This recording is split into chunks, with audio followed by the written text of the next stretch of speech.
ನಮಗೆ ವಯಸ್ಸಾಯಿತು, ನಮಗೆ ಕಾಡು ಬಾ ಎಂತ ಇದೆ, ಊರು ಹೋಗಿ ಎಂತ ಇದೆ ಎಂದು ಹೇಳಿಕೊಳ್ಳುವವರು ಗಮನಿಸಲೇಬೇಕಾದ ಯಶಸ್ಸು ಅವರದ್ದು. 69 ವರ್ಷ ವಯಸ್ಸಿನ ವ್ಯಕ್ತಿ ತನ್ನ ಜೀವನದ ಕೊನೆಯ 12 ವರ್ಷಗಳಲ್ಲಿ ಸಾಧಿಸಿದ ಯಶಸ್ಸು ಕಲ್ಪನೆಗೆ ಮೀರಿತ್ತು. ನಮಸ್ಕಾರ, ಕೇಳ್ತಾ ಇದ್ದೀರಾ ಅವಿಭಾಜಿತ ಪಾಡ್ಕಾಸ್ಟ್. ನಾನು ಸಂಕೇತ್ ಭಟ್. 1965ನೇ ಇಸ್ವಿ ಕೋಲ್ಕತ್ತಾದ ಬಂದರಿನಿಂದ ಅಮೆರಿಕಕ್ಕೆ ಹೊರಟ ಹಡಗನ್ನು ಹತ್ತಿದಾಗ ಅವರಿಗೆ 69 ವರ್ಷ ವಯಸ್ಸು.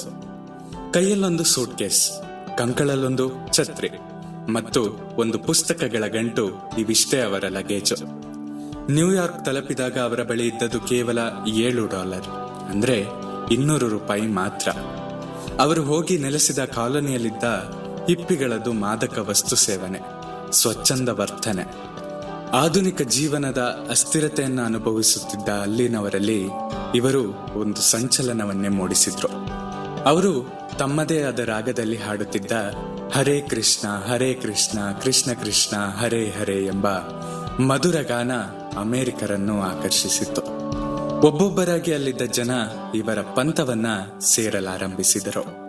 ಇವರ ಪಂಥದಲ್ಲಿ ಜೂಜಾಟ, ಮಾದಕ ಪಾನೀಯ ಸೇವನೆ, ಕಾಫಿ, ಟೀ, ಸಿಗರೇಟ್ ಮತ್ತು ಮಾಂಸಾಹಾರ ಸೇವನೆ ನಿಷಿದ್ಧ. ಇಷ್ಟೆಲ್ಲ ಕಟ್ಟುಪಾಡುಗಳಿದ್ರೂ ಪಂಥಾನುಯಾಯಿಗಳು ಸಂಖ್ಯೆ ಬೆಳೆಯುತ್ತಲೇ ಹೋಯಿತು. ಇವರ ಸತ್ಸಂಗಗಳಿಗೆ ಜನ ಮುಗಿ ಬೀಳುತ್ತಾ ಇದ್ರು. ಅಲ್ಲಿಯೇ ಒಂದು ಕೃಷ್ಣ ದೇವಸ್ಥಾನ ನಿರ್ಮಾಣವಾಯಿತು.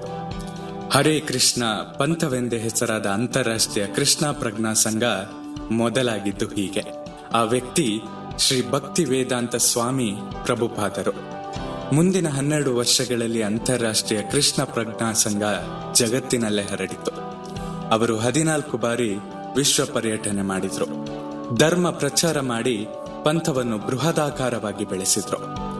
ವಿಶ್ವಾದ್ಯಂತ ಇಸ್ಕಾನ್ ಎಂದೇ ಪ್ರಖ್ಯಾತಿ ಹೊಂದಿದ ಈ ಸಂಸ್ಥೆ 100 ದೇವಾಲಯಗಳನ್ನು, ಶಾಲೆಗಳನ್ನು, ಆಶ್ರಮಗಳನ್ನು ಸ್ಥಾಪಿಸಿತು. ಅವರು ಸ್ವತಃ 60ಕ್ಕೂ ಹೆಚ್ಚು ಗ್ರಂಥಗಳನ್ನು ಬರೆದು ಪ್ರಕಟಿಸಿದ್ರು. ಭಾಗವತದ 18,000 ಶ್ಲೋಕಗಳ ವ್ಯಾಖ್ಯಾನಗಳ ಪ್ರಪಂಚದ ಬಹುತೇಕ ಭಾಷೆಗಳಲ್ಲಿ ಪ್ರಕಟಗೊಂಡವು.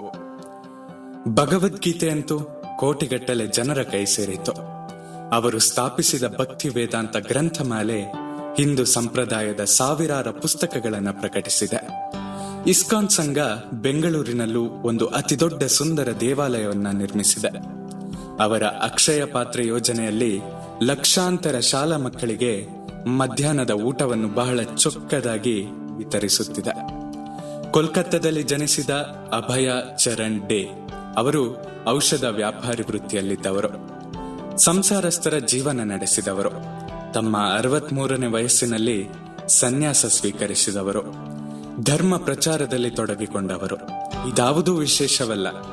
ಆದರೆ ತಮ್ಮ 69ನೇ ವಯಸ್ಸಿನಲ್ಲಿ ಪರದೇಶಕ್ಕೆ ಹೋಗಿ ಕೇವಲ 12 ವರ್ಷಗಳಲ್ಲಿ ಒಂದು ಬೃಹತ್ ಸಂಸ್ಥೆಯನ್ನು ಸ್ಥಾಪಿಸಿ ಅದನ್ನು ಅಂತಾರಾಷ್ಟ್ರೀಯ ಮಟ್ಟದಲ್ಲಿ ಯಶಸ್ಸುಗೊಳಿಸಿದ್ದು ಒಂದು ವಿಶೇಷಗಳಲ್ಲಿ ವಿಶೇಷ. ಇದು ಶ್ರೀಕೃಷ್ಣನ ವಿಜಯವೂ ಹೌದು, ಮನುಷ್ಯನ ಪ್ರಯತ್ನಶೀಲತೆಯ ವಿಜಯವೂ ಹೌದು. ಸಾಧನೆ ಮಾಡಲು ವಯಸ್ಸೆಂದು ಅಡ್ಡಿ ಆಗುವುದಿಲ್ಲ ಅಲ್ಲವೇ? ನಿಮಗೇನನ್ಸುತ್ತೆ? ನಿಮ್ಮ ಅನಿಸಿಕೆಗಳನ್ನ ನನ್ನ ಬಳಿ ಹಂಚಿಕೊಳ್ಳಿ. ನಿಮ್ಮ ಪ್ರೀತಿ ಹಾಗೂ ಪ್ರೋತ್ಸಾಹ ಸದಾ ಹೀಗೆ ನನ್ನ ಮೇಲೆ ಇರಲಿ. ಸದಾ ಕೇಳ್ತಾ ಇರಿ ಅವಿಭಾಜಿತ ಪಾಡ್ಕಾಸ್ಟ್. ನಾನು ಸಂಕೇತ್ ಭಟ್. ಧನ್ಯವಾದಗಳು.